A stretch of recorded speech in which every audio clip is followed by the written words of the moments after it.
Alice Guitton, bonjour. Vous êtes DGRIS. Vous êtes une diplomate et vous êtes donc directrice générale des relations internationales et de la stratégie du ministère des Armées. Bon, honnêtement, qu'est-ce que c'est DGRIS et c'est quoi un peu votre métier des diplomates au ministère des Armées?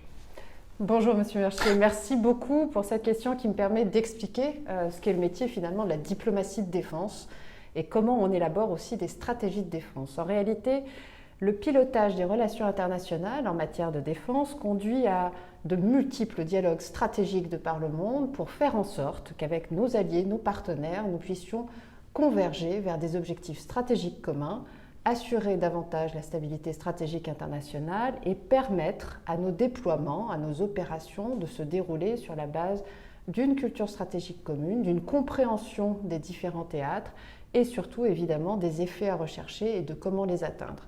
Donc cela nous engage à travers un réseau de diplomatie de défense qui aujourd'hui est constitué de 88 missions de défense, à peu près 320 personnels, ça couvre 166 pays. Ce sont les attachés de défense. Ce sont les attachés de défense, leurs attachés, leurs adjoints et puis l'ensemble des équipes qui les constituent, qui dans le contexte de l'ambassade, sous l'autorité de la DGRIS, qui est autorité de commandement, vont directement engager leurs interlocuteurs des ministères de la Défense, de la communauté de défense au sens large, pour permettre effectivement à la fois de comprendre ce que sont les priorités stratégiques, les préoccupations de sécurité et de défense de nos partenaires, et permettre qu'un dialogue politico-militaire soit engagé avec nous pour dégager des pistes d'action communes sur un certain nombre de chantiers. Ces chantiers sont à la fois multilatéraux, ce sont les objectifs que l'on va poursuivre à l'OTAN, qui est la pierre angulaire de notre défense collective en Europe, que ce soit à l'Union européenne pour pousser la politique de sécurité et de défense commune de l'Union européenne, et on a la présidence française qui arrive à grands pas, mais aussi dans des cadres ad hoc, comme l'initiative européenne d'intervention, où on s'efforce de stimuler une culture stratégique commune et des moyens d'opérer ensemble plus facilement. Je prendrai qu'un exemple, Takuba. Pour lancer cette opération, nous avons été approchés un grand nombre de nos partenaires européens, parmi les plus capables, les plus volontaires, pour nous efforcer de constituer une mission originale, plus ambitieuse que les missions d'entraînement de l'Union européenne traditionnelle, et faire en sorte que grâce à elle, nous puissions permettre aux forces armées locales, maliennes notamment, d'être en mesure de traiter par elles-mêmes la menace terroriste.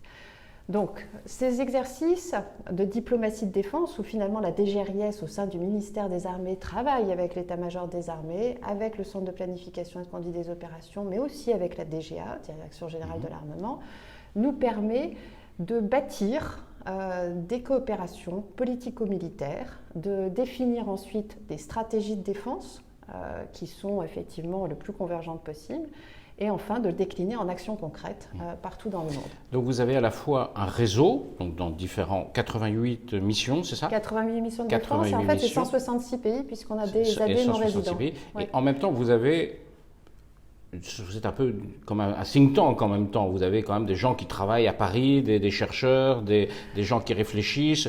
C'est l'ancienne DAS, la direction des affaires stratégiques du ministère, où c'était un peu une des têtes pensantes voilà. Et comment vous articulez ça? Alors, à la fois ce réseau. Les deux sont étroitement imbriqués, c'est-à-dire évidemment tout ce que l'on capte, que l'on décrypte ou que l'on émet comme politique de défense.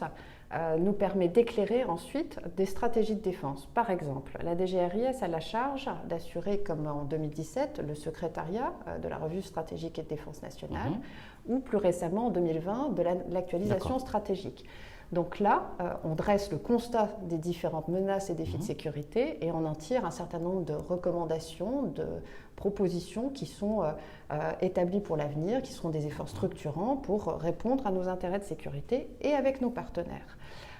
C'est vrai, par exemple, aussi de stratégies dans des domaines de conflictualité qui émergent, le cyber, l'intelligence artificielle, l'espace, demain les fonds marins.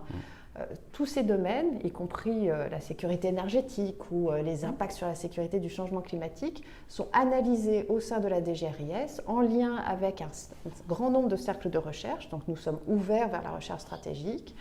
La DGRIS a par exemple l'IRSEM sous sa tutelle, mais également des ponts d'accès vers un grand nombre de think tanks où l'on déploie parfois certains experts, comme à l'Atlantic Council. D'accord.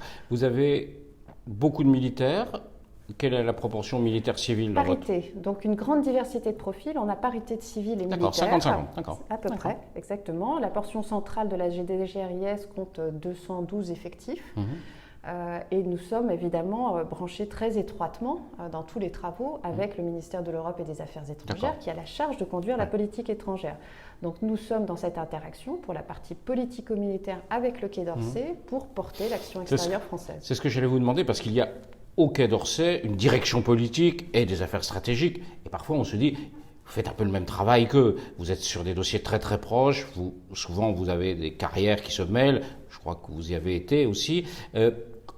Au fond, est-ce qu'on n'a pas deux piliers? Est-ce qu'un seul, même si c'est deux ministères différents, pourrait être plus... Comment vous organisez avec la direction politique? Alors, l'organisation est très fluide et on en voit bien la plus-value.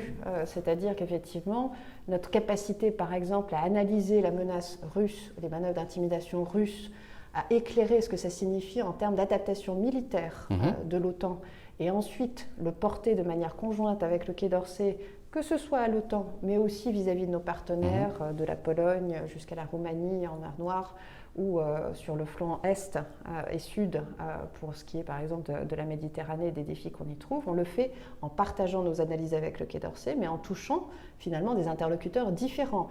J'ai à mon niveau un réseau d'interlocuteurs qui sont les directeurs politiques de défense des ministères de la Défense, de nos partenaires européens et américains. Au Pentagone, j'ai un canal de dialogue spécifique qui me permet de faire remonter aussi des messages politiques que la ministre a par ailleurs à son niveau.